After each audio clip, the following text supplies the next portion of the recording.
I want to thank all the candidates for wonderful opening remarks. You can see we have very good people seeking the nomination here.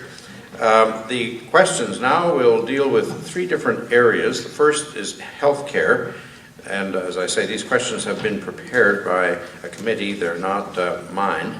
I am just putting the questions to the candidates. So, the first question.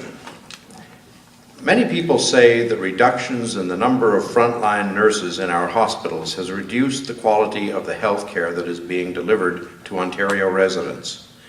In your opinion, should the province divert health care dollars to increasing the number of nursing positions in hospitals, or is there another way of solving the problem of how to deliver high quality health care? Two, would you like to start? Oh, are you starting that one, Harvey? Sorry. Yes. Okay, thank you. I wasn't told that. Just down here. That's fine. Yes, the floor is yours, sir. Yes, absolutely. Well, you know, the number of nurses is certainly an important factor in the delivery of health care in our hospitals. But more than that, I think we have to keep people out of hospitals. Money that is spent in hospital operations and necessary operations ought to be in some way, if we can, augmented towards health preservation and health promotion in our communities. I think that's where a lot of attention ought to be directed. We've got opportunities to keep people out of hospitals in a number of different ways. The CCACs are a great community resource that helps people be cared for in their homes. And they need nursing staff as well, and badly. As well, we have, there's a model for long-term care, which starts with independent living units, where people need no assistance, then moves to assisted living, and then long-term care. But these services are housed in one facility, separate buildings, but a continuum of care, which allows those who are using them to plan their future, know how they're going to be cared for, and move through the system in a very graduated and predictable way. Thank you. Thank you. Sophie, the floor is yours. Thank you. The issue of health care is something that needs to be considered very seriously. As it is in its current state, it is not sustainable. There are tremendous costs associated with acute care and pharmacare and physician salaries. There are several different ways to approach this problem. One of the things that we can do is to move more people out of acute care facilities, which are extremely expensive. And we also need to focus on the social determinants to health care. 50% of people's general health and well-being is attributed to socioeconomic backgrounds. If you can't eat properly, if you have precarious housing, if you have many circumstances that are associated with lower incomes, your healthcare costs are going to be higher. We need to look at different ways that we can get doctors to take on only the emergency cases and the specialized cases for an aging population. We can have more personal support workers looking after patients in their homes, in the community, associated or supported by community care access centers. I think that it's definitely the way to go in the future. Thank you. Thank you, Sophie. David, the floor is yours, sir. I think the first comment I'd make, there's a really interesting quote in the Drummond report on the section on healthcare, where the Drummond Commission makes the comment that we've been referring to Ontario's collection of healthcare providers as a system. In reality, the province has a series of disjointed services working in many different silos. Deb Matthews was here in early October, and in a fairly public setting commented that the demographic analysis that she had done when she took over as health minister indicated that universal health care will become unaffordable in the province. And I don't believe that any of us is prepared to see that happen. The healthcare is currently chewing up about 48% of the province's budget, and I've seen projections that on the current trajectory, it will be 75% by the year 2025, and of course that can't happen either. The Drummond report lays out a long list of recommendations on healthcare reform, beginning with, and arguably beginning with a restructuring of the local health integration networks, not tossing them out as I think many people would like to see, but an actual restructuring. They refer to them as LIN 2s, the second generation. I think when we look at healthcare, and to Harvey's comment I think is absolutely accurate, we have to look at prevention. There was a comment in the paper last week that in walkable neighborhoods of Toronto, diabetes and obesity is 33% lower than non-walkable areas. We have to take an integrated look to reform. Thank you. Thank you. Batu, the floor is yours. Thank you. I have some understanding of the situation of nurses because my mom was a nurse and that's what brought her here to Kingston. She applied to Kingston General Hospital back in 1967 or 1968 for a job and then got the job at KGH and then immigrated to Canada. So that's how she ended up here, and then my father followed her and then I came along. So that's kind of the heart of our family history here in terms of the George family. Seeing her serve 23 years at KGH, you get a real strong understanding of how nurses are the backbone of the healthcare system. And the healthcare system, I guess back in the 1960s, was a little bit more structured in terms of tiers of responsibility or authority. You know, doctors were pretty much the people who were considered the managers of the system and in charge of the system. We've now evolved to a healthcare system where it's multifaceted. We've got so many healthcare professionals involved. We've got chiropractors, physiotherapists, pharmacists, in addition to doctors and nurses and other social workers. There's just a myriad of people who have specialized experience in various aspects of healthcare.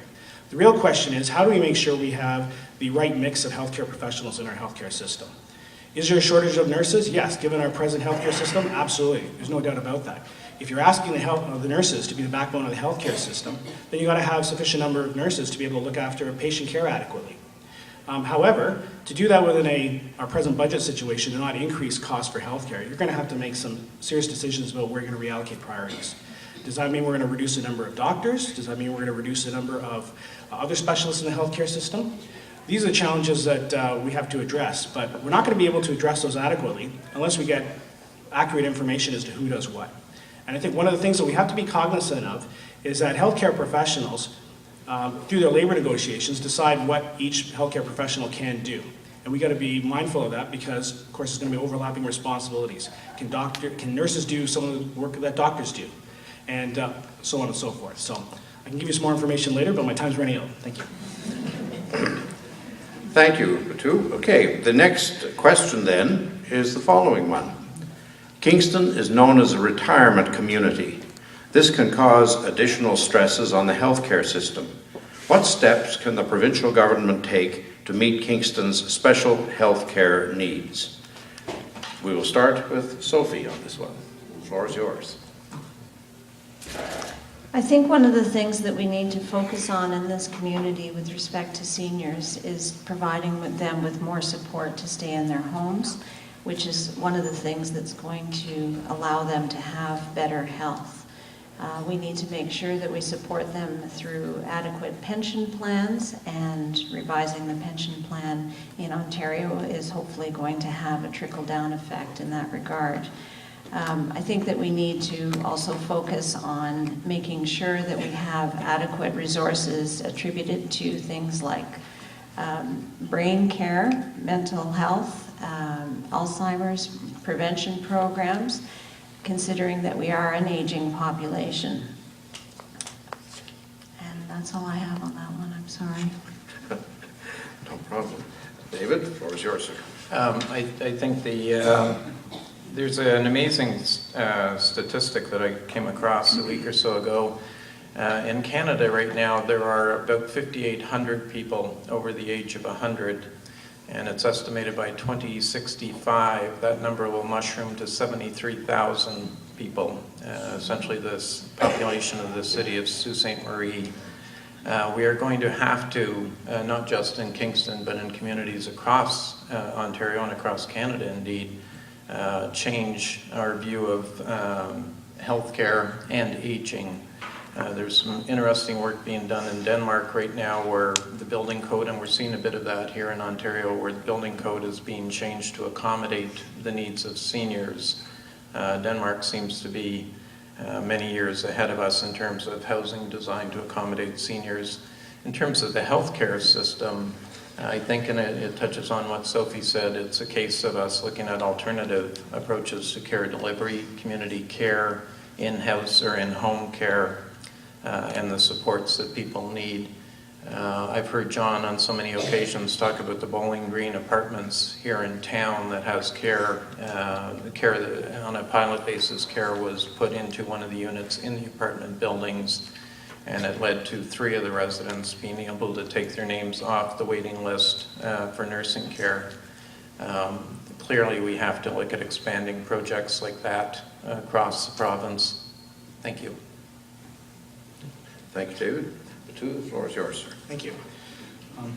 When you look at the media and you hear the talk within, the talking heads with regards to challenges our society is facing, there's always been this concern that somehow there's this so-called silver tsunami effect, where the aging population is going to create so many challenges for our healthcare system.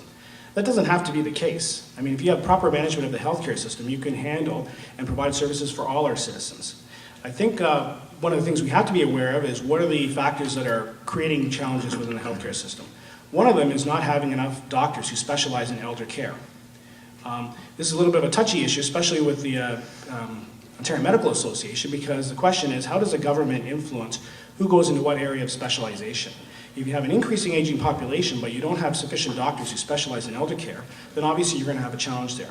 So we're going to have to be really creative as to how we can persuade or encourage more of the graduates coming out of our medical schools to go into those jobs, because frankly, that's where the demand is going to be. We see the demographic information, we know that healthcare is moving in that direction. So we need to make sure that the people who want to enter, who want to make medicine their career, understand that and are focused in that direction and are encouraged to go in there.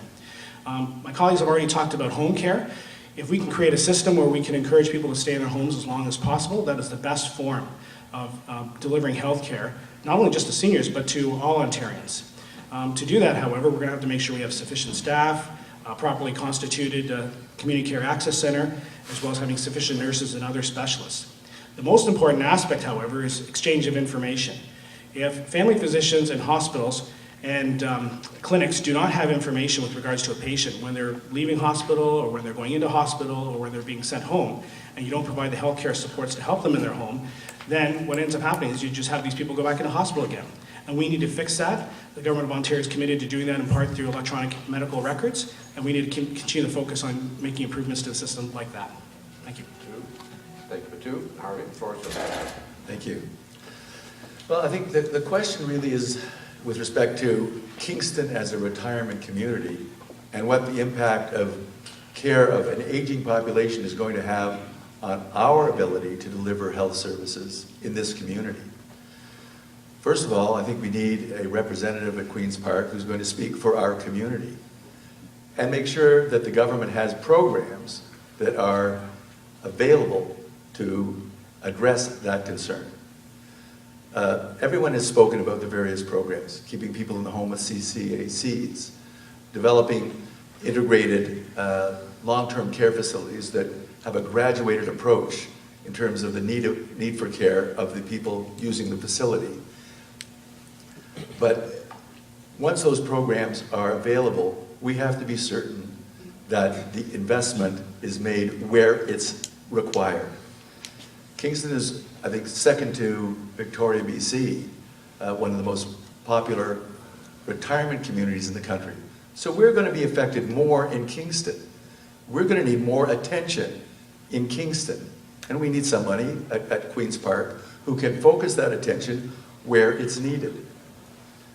The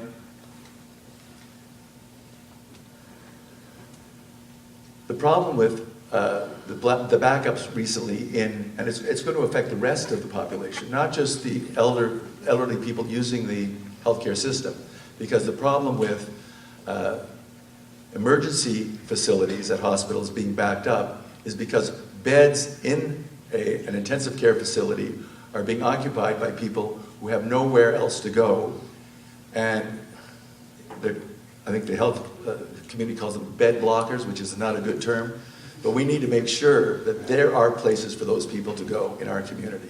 Thank you. I thank the candidates for their responses. Now we have each of them a 2-minute opportunity to respond to the answers the others gave to these questions. So it's, if you like, another debate, but without a question to lead it. They can address each other's comments. And so I will first call on David to start. 2 minutes, sir, are yours for this purpose. Thanks, Peter. I don't necessarily want to respond to any of the comments. I don't think I've heard anything that I disagree with. I think the kind of summary comment that I would make is the Drummond report is quite interesting reading, and I think if it had a subtitle, it would be how do we keep healthcare affordable in Ontario, because much of the report deals with the trimming that will have to be done to other programs in order to let us afford healthcare. The good news in the report, despite the long shopping list of recommendations, and the Commission comes back to it a number of times, that there really are good things happening in healthcare reform in the province, and it's being driven by the people like Bitu's mother, people who are on the front line who are making changes. The report does not call for reductions in staff. This isn't the conservative approach of beating up nurses and civil servants in order to keep the system affordable, but they are suggesting a very thorough overhaul of the healthcare system. In my opening remarks, I talked about the difficult conversations that we need to have, and I think healthcare will be one of the most difficult for us to have. Thank you. Okay, the floor is yours, sir. Thank you. I too agree with David and my colleagues up here that there really hasn't been anything that I would disagree with in terms of our responses as to how we're going to address the system. But I think the one thing that we have to be cognizant of is we need to make sure that we have enough young people who are interested in getting into medicine or the various aspects or disciplines of medicine to be able to support this. One of the challenges that Kingston General Hospital certainly has is not only hiring nurses but retaining nurses. They have quite a high rate of turnover when it comes to nursing care. And it's very difficult to be able to create programs and services for patients in the Kingston area when you have a high turnover of staff. We need to determine what needs to be done to keep those young people here in Kingston. And that's a bigger issue, not just in the healthcare issue, but a quality of life issue for the Kingston area. Given our demographic changes and the fact that our younger population is decreasing and we have an increasing older population, there's going to be more demand for those skilled young people coming out of our various universities and healthcare systems. And we've got to figure out a way of how we're going to keep them and attract them to a place like Kingston, because certain bigger places like Toronto automatically have a certain magnetism for young people.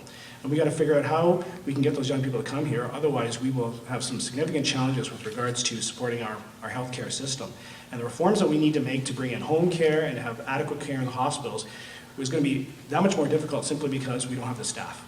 And you know, when we have solutions, and a myriad of solutions, I've talked about them, my friends up here have talked about them, they require people. They require skilled men and women to be able to back up those solutions. And if we don't have a sufficient number of those people in a community like Kingston, then we're going to have some challenges. So I think that when we talk about healthcare, we always have to be cognizant of making sure we have the staff and the quality of young people and healthcare workers to be able to support the system.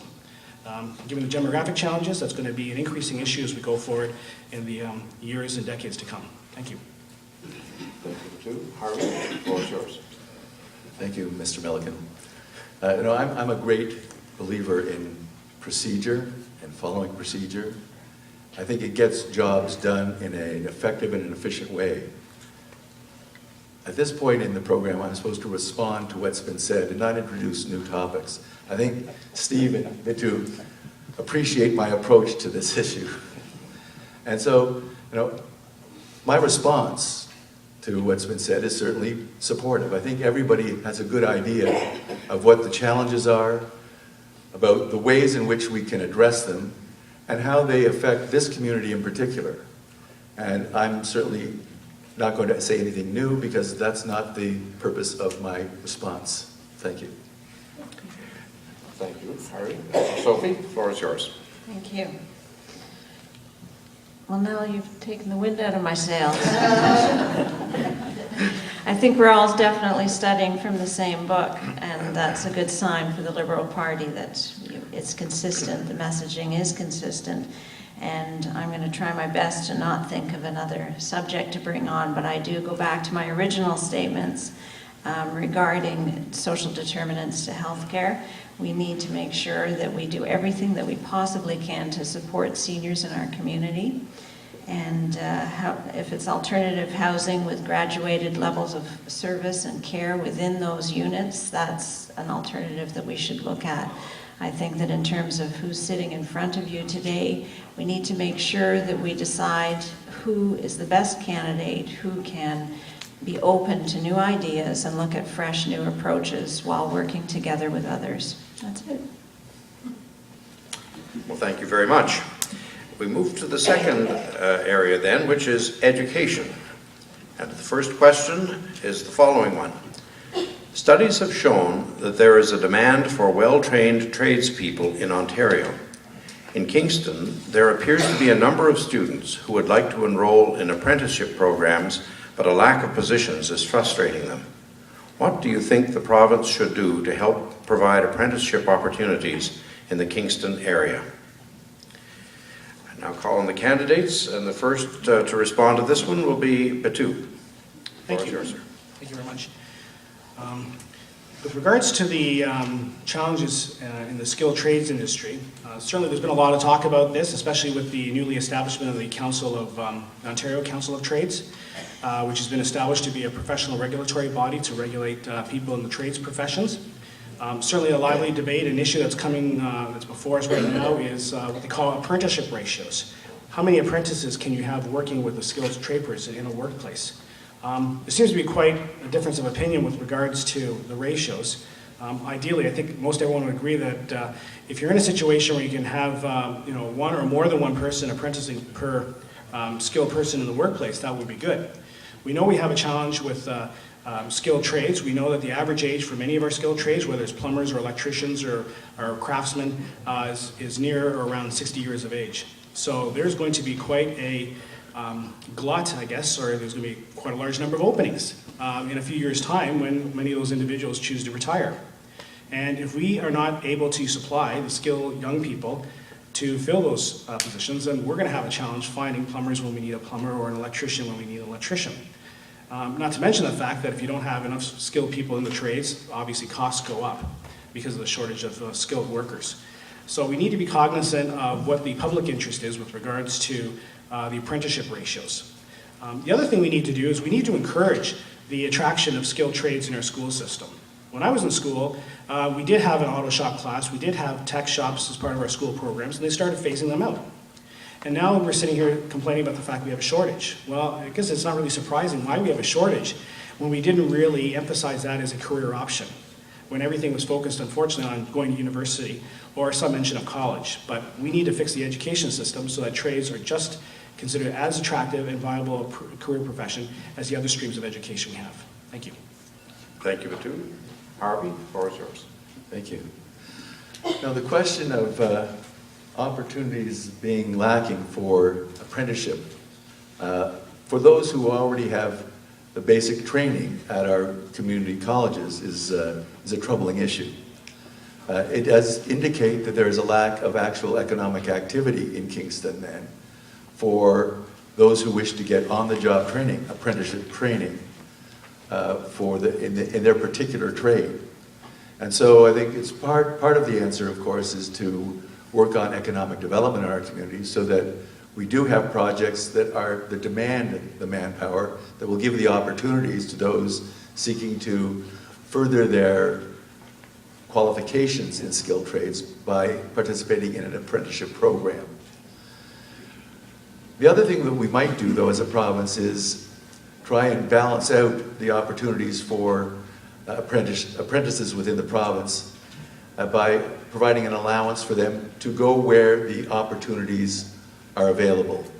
on the basis that they may return to their own communities and bring those skills back home. I know it's difficult for young people to pull up root, especially if they've been raised and educated in one community, have planned to live their lives in one community like Kingston, and then find that opportunities for their furthering their skilled trade are lacking in this community.